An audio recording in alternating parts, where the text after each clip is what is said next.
Tom Anelli is the DWI guy. That label has changed just a little bit over the last couple of days, as he's been charged with DWAI. The self-named DWI guy lawyer was arrested on Friday night, according to New York State Police. Driving while ability impaired is considered a violation, a traffic violation, not a misdemeanor or a felony. And Dave Olney on right now from the State Police to give us a little bit of some background on what the difference between AI and DWI mean. Dave, good morning. Good morning, Bill.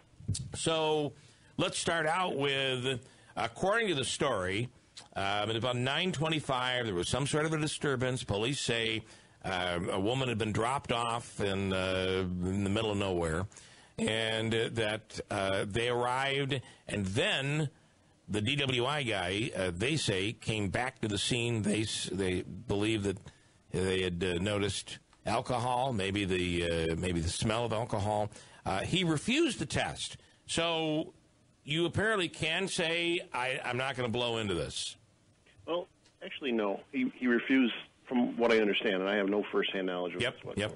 From what I understand, he refused the preliminary breath screening test, which is basically, it's another word is Alka-Sensor. It's a roadside test. All right. And if you refuse that, you get a ticket for it. So he probably got a ticket for it, although I don't know for sure. But you are required to take the breath test back at the station. It's an evidentiary test. We use the Draeger. Okay, all right. And if you don't take that, then you're charged with a refusal as well, which is another proceeding in an administrative court with the Department of Motor Vehicles. It is interesting, though, that if people are wondering what they should do, there are some attorneys that will tell you, don't ever take the test. Don't do it. Don't even open the window. You've got these videos online that show people not opening their driver's side window and just sending out a note. I mean, it's crazy, some of the things that people are recommending. And that doesn't usually work, because usually the police end up opening the window for them. Yeah, it's funny how that works, isn't it? Yeah, the handle on the outside doesn't work as good. You can open it, or I will. Anyway, so how much time generally, though, is between you're out on the highway, you refuse the highway test, and how much time in between getting back into the barracks and actually taking that next test?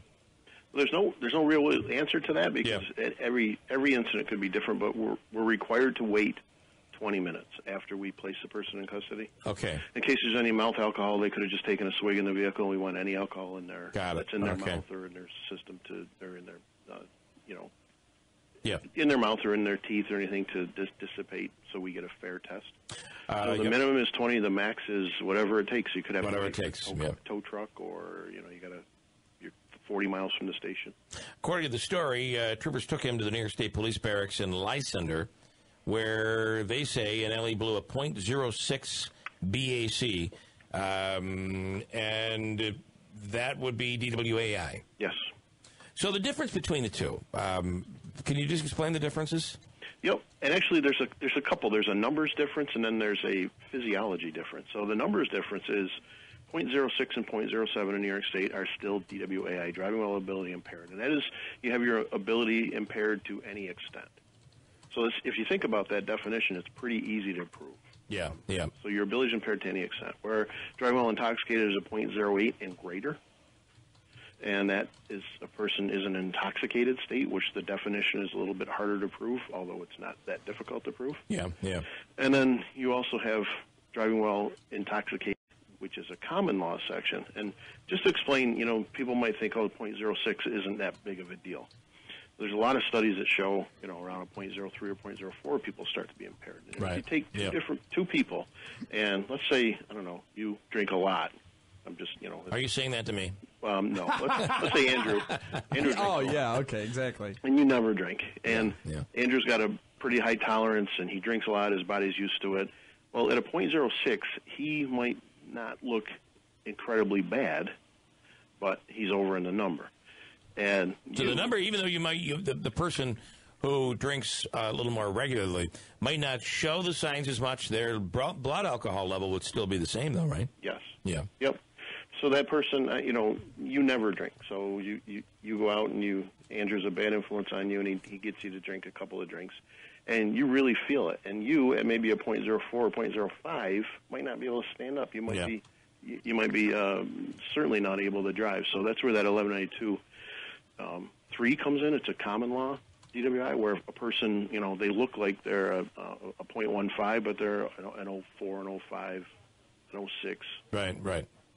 Interesting.